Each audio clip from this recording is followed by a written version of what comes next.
You know, one of the things that David wanted to do later in his life was he wanted to build the temple, right? Because why? He's looking for something to do with his life. He's looking for some kind of a challenge, a battle, a struggle. And God told him, you're not going to build the temple. So what he should have done is find something else, another way to serve God.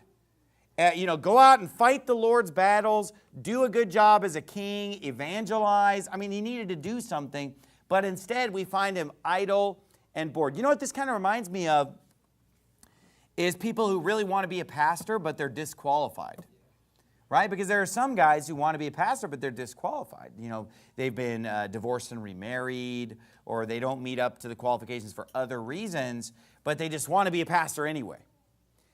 Well, that's sort of like God telling David, I don't want you to build the temple. Because David was disqualified from building the temple for other reasons. Because he had shed a lot of blood, he'd been a bloody man and fought all these wars. God didn't want him to build the temple. Well, we got to be able to take no for an answer from God. You know, if God doesn't want somebody to pastor, they need to do something else. And you say, well, how do you know God doesn't want them to pastor? Because God gave qualifications for the pastor. And he said that they have to be the husband of one wife. They have to have children. And they have to have faithful children, not accused of riot or unruly. They have to meet these qualifications. And if they don't meet the qualifications and they want to do the job anyway, you know, that's a really bad sign about that person's heart, isn't it? Usually ends up being a very bad person who just wants to. It'd be like if David said, well, I'm going to build the temple anyway. If God told him, David, you're not going to build the temple. You're disqualified. And he said, well, I'm going to build it anyway. What would you think about David? That he has the wrong motive for building the temple.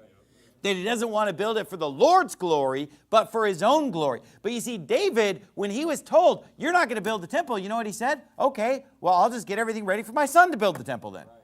Why? Because he wanted to do things for God's glory, and God wouldn't be glorified by him defying God and building the temple anyway. Well, guess what? God's not glorified by some guy who defies God and says, oh, it doesn't matter that I'm not married, doesn't matter that don't have kids, doesn't matter that I'm divorced, or whatever other reason he's disqualified. I'm just going to be a pastor anyway.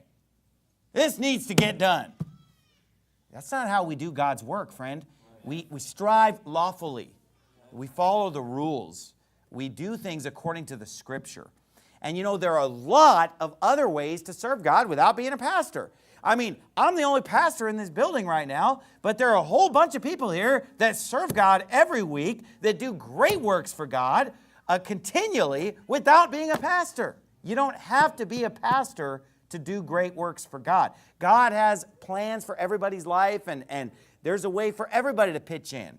And not even to just do menial work, but to do great work for God, to win souls to Christ, even preaching opportunities, but not to be a pastor or a deacon. Don't cross that line of what God has clearly commanded in Scripture.